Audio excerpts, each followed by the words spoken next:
কিভাবে বিকাশের statement download করবেন চলেন খুব সহজেই দেখিয়ে দিই। এর জন্য আপনি বিকাশ অ্যাপসটা ওপেন করবেন। ওপেন করার পরে আপনি আপনার পাসওয়ার্ডটি দিয়ে বিকাশে প্রবেশ করবেন। ওকে, প্রবেশ করার পর এখানে থ্রি ডট আইকন আছে, এই থ্রি ডট আইকনে ক্লিক করে এই যে 2 নম্বর স্টেটমেন্ট লেখা আছে এখানে ক্লিক করবেন। স্টেটমেন্ট ক্লিক করার পর এখানে লেখা আছে স্টেটমেন্ট রিকোয়েস্ট, এখানে একটি ক্লিক করবেন।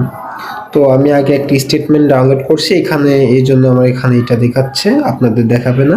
আপনার এখানে নিউ স্টেটমেন্ট রিকোয়েস্ট লেখা আছে, এখানে ক্লিক করবেন।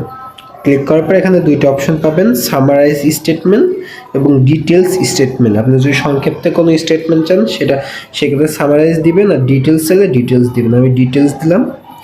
দেওয়ার পর আপনি কত দিনের স্টেটমেন্ট চান, এখানে আপনি 30 দিন, 180 দিন এবং কাস্টমাইজ, অর্থাৎ আপনার যে দিনের দরকার সেদিন আপনি চাইলে এখানে কাস্টমাইজ দিতে পারেন। দিয়ে এখানে তারিখ সিলেক্ট করবেন যে এত তারিখ থেকে এত তারিখ পর্যন্ত।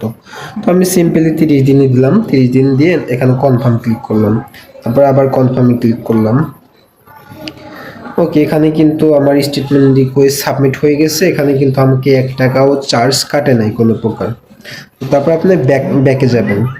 ব্যাকে যাওয়ার পর এই যে দেখেন যে আপনি যে স্টেটমেন্ট, এই যে আমি 7:39 এই যে প্রথমে এটা এখন ডাউনলোড করে নিব।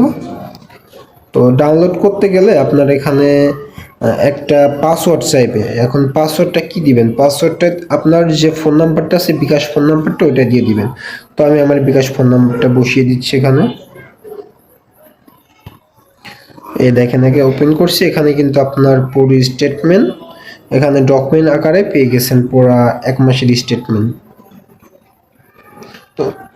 তো ধন্যবাদ সবাইকে। ভিডিওটি ভালো লাগলে অবশ্যই লাইক কমেন্ট করে